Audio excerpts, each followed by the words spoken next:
gentlemen, our topic is Utak POS, your #1 partner sa negosyo. But before Utak POS, our speaker, James, he worked in various industries like FMCG with Unilever, in key account sales, and 7-Eleven convenience store as a category manager, and also the famous restaurant. Alam niyo ba yung Max's restaurant? He was he managed the whole company the whole marketing ng Maxis. Together with his team, he assists over 7,000 MSME across the Philippines in a powerful 5-in-1 point of sale system. Grabe to. Hindi ko na patatagalin, ladies and gentlemen, ang inyong partner, #1 partner sa negosyo, James Ranada, the co-founder of Utak POS. Okay. Yes, hello. Magandang hapon po sa atin lahat. Ako po si James sa Utak POS, and it's an honor po to be here in front of you, mga SMEs at mga business owners. So guys, on that note, konting intro lang para lang mag-warm up tayo. Tamang-tama yung kaninang committee, yung nag-present sa inyo, accounting software na cloud-based. So accounting 'yan. Kami naman yung bago mag-accounting. So kami ay point of sale. So yung sa amin, yung benta at inventaryo ng mga tindahan ninyo, yun po yung amin. Cloud-based rin kami. So overall po si Utak POS, we are a point of sale system. Local rin kami. We're a Philippine company. We've been here for the past 7 years. So mura na kami, maganda pa after sales namin. Now on that note po also, si Utak, our vision ever since we started this was mabigyan ng maganda at murang technology ang mga SMEs para mabantay ninyo ang inventaryo at benta ninyo. Okay guys, question. Sino dito may mga negosyo? Sino dito? Taas ng kamay. Okay po, guys. Alam naman ninyo. O pagdating sa benta at inventaryo, o aminin nyo sa akin, ang iba sa inyo, naka-manual. Pag magbibilang kayo ng inventaryo, 2 oras, gabi-gabi, para malaman yung inventory at benta nyo. Kay Utak POS, magmula 2 oras, gagawin natin 2 segundo. Pagpindot ng kahera ng isang milk tea, pagpindot ng kahera ng isang tapsilog, sa loob ng 3 segundo, malalaman mo agad sa cellphone ninyo, kahit nasa labas kayo, anong benta at ilang natitirong itlog sa tindahan ninyo. Yun po si Utak POS. Lahat ng ginagawa nyong pagbibilang ng manual, napupuyat kayo sa gabi para malaman anong benta nyo, hindi maganda ang sulat ng kahera nyo, hindi nyo maintindihan yung sulat at yung benta nila na pinapadala sa screenshot sa Viber nyo. Di ba? So guys, sa amin po, kay Utak POS, ang amin pong objective ay maging 2 segundo ang pagbabantay at pagbibilang ng inventory ninyo. So guys, on that note po, marami po kaming kliyente, proud kami, marami kaming kliyente dito. Marami rin kaming kalaban, pero marami kaming kliyente dito. We're very proud. Katulad ng mga to, at pati mga to, siguro ito mas kilala nyo to, lahat ng mga to ginagamit po kami nationwide. Meron po kaming 7,000 proud na customers araw-araw at sana masama rin kayo. So guys, on that note, okay, tama na yung amin. Pag-usapan na natin naman tayong lahat. Guys, kilala nyo ba to? Ito si Usain Bolt, ang pinakamabilis na runner sa buong mundo. Ang kanyang record ay 9 seconds sa 100-meter race sa Olympics. I'm sure kilala nyo to. Guys, kaya nandito ako para sabihin sa inyo na ang mga buhay natin at ang mga negosyo, meron tayong kanyang-kanyang finish line. Meron tayong kanya-kanyang buhay, kanya-kanyang objective, at kanya-kanyang kasayahan sa buhay. Pero I think we can all agree na kung pupunta tayo sa kanya-kanyang finish line, hindi ba dapat maabutan natin yan in the shortest possible time? Hindi na tayo lahat bumabata. Ang tatanda na natin, puti na buhok natin, tumatanda na, may skolyo. Let's be honest. So guys, limited oras natin. So hindi ba dapat kung gusto niyo maging happy or successful, hindi ba dapat bilisan natin yan? Yun po ang gagawin ni Utak POS para po sa inyo. O guys, sa mga negosyante dyan, alam nyo na ba to? Kalahati ng inyong mga kasamahan at kalahati ng mga SME sa buong Pilipinas, may 1,000,000 na nagsisimula. Ang problema, pagkatapos ng 2 taon, wala na. Masakit sabihin pero totoo to. Kalahati ng mga negosyo sa Pilipinas nagsasara after 1 to 2 years. Ang tanong, bakit? Ang Pilipino ay matyaga, may puso. Yung laban ni Gilas kagabi, ganda no? Laban! Ang problema, pagdating sa negosyo, walang problema sa puso. May problema sa numero. Lahat tayo gusto magsimula. Pero ang naging problema, ang hirap-hirap gawin ng numero. Kayo mga negosyante dyan, alam nyo yan. Dinalagay sa logbook lahat ng benta, ililipat sa Excel isa-isa, 2 oras gabi-gabi para malaman nyo kung kumikita kayo. Tatawag yung tao nyo, "Sir, wala na kaming tapsilog dito, paano yan? Ang daming customer." So guys, at the end of the day, ang problema is yung numbers. Hindi pa dapat kailangan, hindi lang puso, kailangan may numero. Pero ang sasabihin ng iba sa inyo, ang hirap kasi gawin ng numero eh. Guys, kay Utak, 3 segundo lang. Malalaman nyo na ilang natitirang inventaryo at magkano benta nyo. Hindi ito 2 oras, 2 segundo.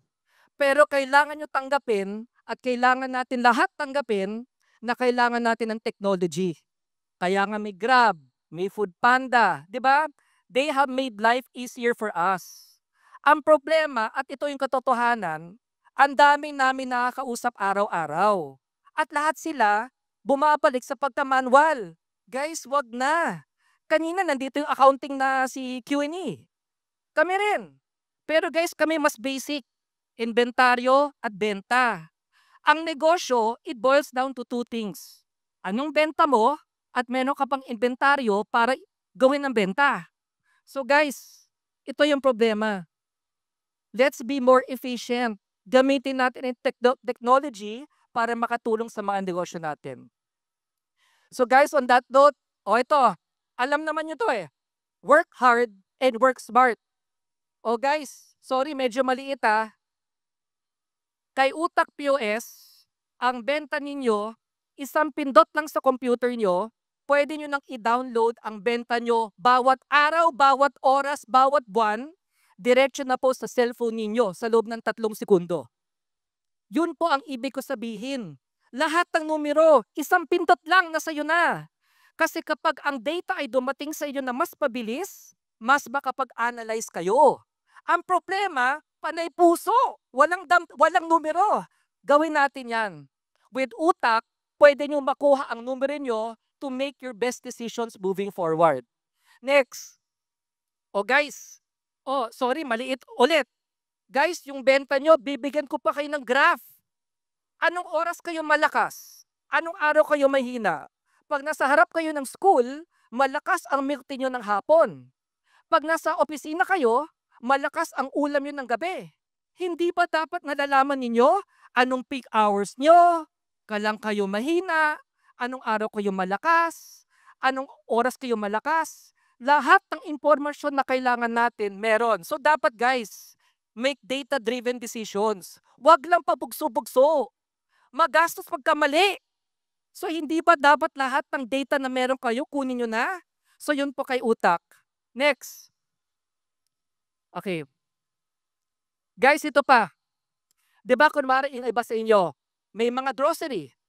Meron kayong soft drinks. Hindi ba dapat malaman ninyo anong best-selling item nyo sa inyong industriya? Kapag sa milk tea, mabenta ang winter melon at Okinawa. Meron kayong 20 flavors. Hindi pa dapat inaalam ninyo anong best-selling item nyo. Ang problema, tatawag sa inyo yung tao nyo, wala na pala kayong inventaryo. So sa amin po, I can give you a report. Anong pinakamabentang item? Anong mahinang item? Para manigurado kayo, may stocks kayo parate. It sounds so trivial, pero ang daming kong kausap, hindi nila alam to. Hindi nila alam out of 100 items, anong pinakamabenta? Hindi nila alam. Kaya nga nagsasara ang kalahati ng SMEs eh. Kasi kulang sa numero.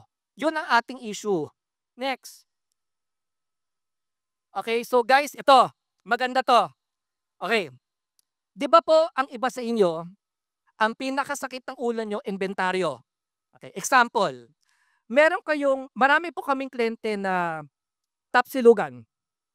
Di ba ang isang order ng tapsilog, 100 grams ng tapsi, isang itlog, isang kanin. So sa amin, ilalagay ninyo yung recipe ng isang order. Bawat pindot ng kahera, magdededuct yung 2 itlog, yung isang kanin at isang ulam. At pag tumingin kayo sa mga cellphone ninyo, malalaman nyo na ilang natitirang itlog sa loob ng 3 segundo. Hindi ba yan maganda? Instant. So kahit nandito kayo, yung tindahan nyo nasa Tagaytay, alam ninyo kung ilang itlog ang tindahan ninyo. Teka lang guys ha, teka lang. Nauham na ako.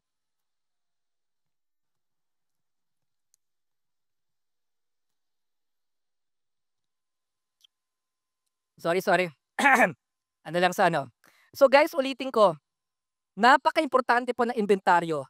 So sa amin po, instant. Kung ilan ml ng gatas, ilan gramo ng coffee bean, yung cup, yung lid, yung straw ng mga drinks ninyo. Sa amin po, automatic pag nagbenta kayo, automatic makita nyo ilan natitira. Yan ang power ng technology. Next po. So guys, ito yung isa pang issue. Katulad ng sinabi ng accounting kanina, kapag mali ang numero nyo, mali na lahat yan. Pag mali ang bidasan nyo, ang pangit ng sulat ng kahera nyo, hindi nyo maintindihan yung sulat, mali ang nilagay nyong data, mali agad numbers nyo. So dapat to with technology, kailangan tama ang data nyo para maganda ang decision ninyo. Guys, ito, tingnan nyo to, maraming kami mga kausap, ganito nangyari. Siya lang baliktad. Yung iba, tama yung direksyon, siya lang mali. It's because mali ang numero. So guys, I implore you, 2 oras mag-inventaryo, magkakamali ng bilang, or pwede pong i-automate nyo para maging tama ang numero nyo, para maging tama ang projections nyo, para maging tama ang numero. If the numbers are right, the success will follow. Pero pag mali numero nyo, mali na lahat yan.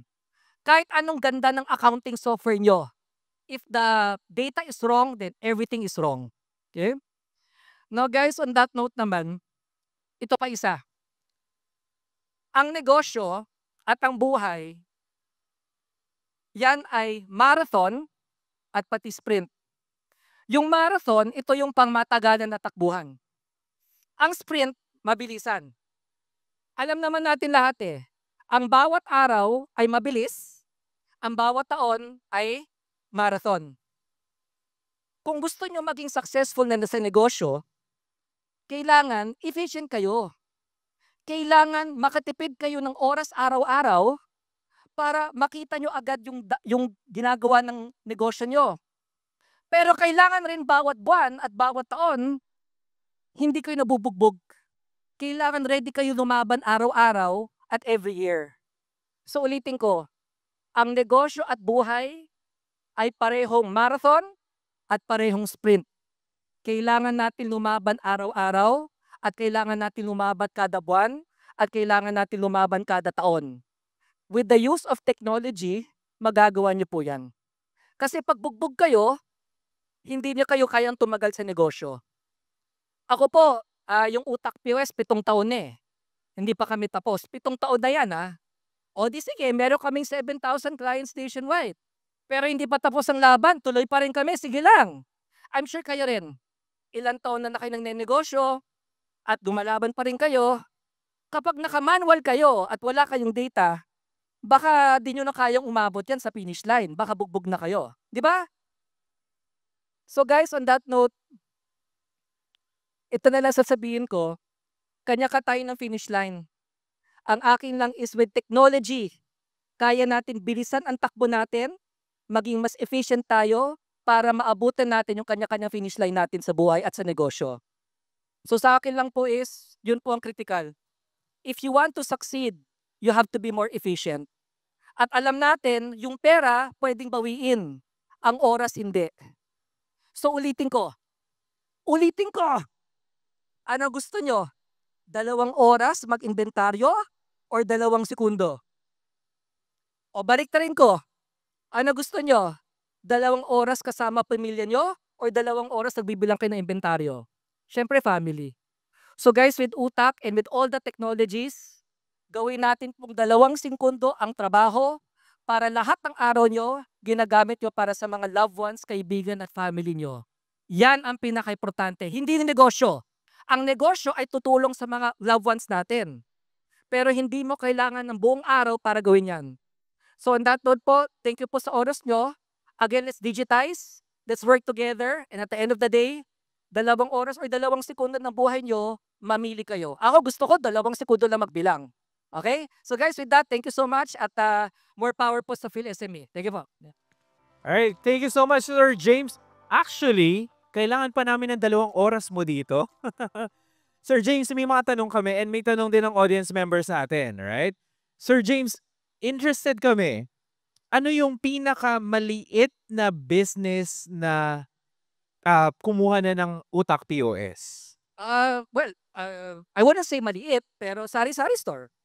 So ang aming kasing presyo, so 'di ba kanina yung accounting 890, I think, kami kung software lang kukunin nyo, meron kaming pinakamababa, 1,500 pesos po kada buwan. O, ganito ang isang POS ay 200,000 pesos. Yung mga taga dito, alam niya, galing akong Maxes. So, yung mga POS nila, 200,000 pesos yan. Hindi yan pwede sa mga SME. So, ang ginawa namin, 1,500 lang po kada buwan. Meron na silang POS para malaman niya kung anong benta pati inventory niya. Guys 1.5. Baka akala nyo gastos. 1.5 divided by 30 days. 50 lang yan. Kung pupunta kayo sa tindahan nyo parate, magkano gasolina nyo, magkano pamasahe nyo, magkano oras nyo. Sigurado ko lagpas 50 yan. So ang kapalit ng 50 namin, nakabantay kayo 24 oras sa negosyo nyo. At naka-cloud ka pa. Yes po, guys. Ulitin ko Kunwari, yung tindahan nyo nasa Marikina, nandito kayo. Pag pindot ng kahera ng isang order, magbabato sa cellphone nyo yung benta pati natitirang itlog. Na yun na. Hindi mamayang gabi, hindi bukas. Na yun, malalaman nyo ilang itlog ang nasa inyo. Grabe yun. I'm sure there are a few more questions. Taas ang kamay kung meron pa kayong tanong. Marami yan. Yes, sir. Okay, akala nag-iinat lang din. Ako meron pa, sir. Now, when it comes to the inventory, right? Sige sir, inom ka muna. Alam kong energetic ka kanina eh. Na-feel ko yun. Ramdam ko yung passion mo, sir. Hashtag use your utak nga, di ba? Now, I'm curious, kunwari inventory, like database, right? We need to put that in the Yes. POS. Gano'ng kalaki ang pinakamalaking kaya? Modesty aside, kliyente namin si The Generics Pharmacy. So, kaya namin 30,000 items. So, sige lang, ipasok nyo lahat ang gusto nyong ibenta. So, meron kami hanggang 30,000 items na pang grocery, pati milk tea shop, pati retail, pati pharmacy. So, yes po, kaya namin po 30,000. Wow! So, imagine nyo, di ba? Yung inventory nyo, hindi nyo na kailangan i-track. Ito na yan, POS na. Questions, guys. Ito na, habang nasa stage, kasi yung question nyo, baka question din ng mga friends natin na nanonood ngayon. So guys, I would like to stress this yung mga may restaurant or yung may milk tea shop or yung may assembly ng drinks. Yung sa amin, pag nag-punch ako ng milk tea, magde-deduct yung cup, yung lid, yung straw, yung creamer, yung sugar, yung coffee, automatic magde-deduct. Alam ko yung iba sa inyo hirap na hirap sa inventaryo. Sa amin po, isang pindot lang, bumabawas lahat ng inventory ninyo. Ay, grabe yun.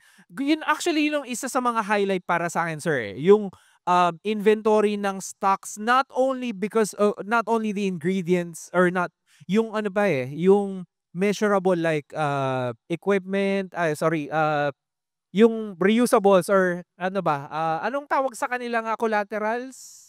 Packaging? Yung mga packaging, for example, kasama yan, di ba? kasi may nakikita rin ako no'n na kina-count nila tas zero yung presyo, 'di ba, minsan. Naka-count din sa inyo ngayon, 'di ba? So, gaano karaming straw ang na-consume ko today, 'di ba? Puwede kayong makatipid just in case. You might wanna consider it's a good ano rin, it's a good way to think about saan ako puwedeng mag-cut pagpalit ng ano, ng supplier, for Like, example. kunwari po isa pa, kliyente, Yan. marami kaming kliyente na mga kunwari, Master Siomai at si Siomai Best, kliyente namin sila. So, kunwari, ang isang siomai, may 4 na piraso ng siomai, yung lalagyan, pati toothpick, binibilang nila, at yung tissue. So, di ba po, pag yung unang bigay mo sa customer, ang madalas yung kahera, ang magbibigay 2 piraso. Kapag humingi ng extra, Diyos ko, isang damakmak, "Sir, ito po yung tissue nyo."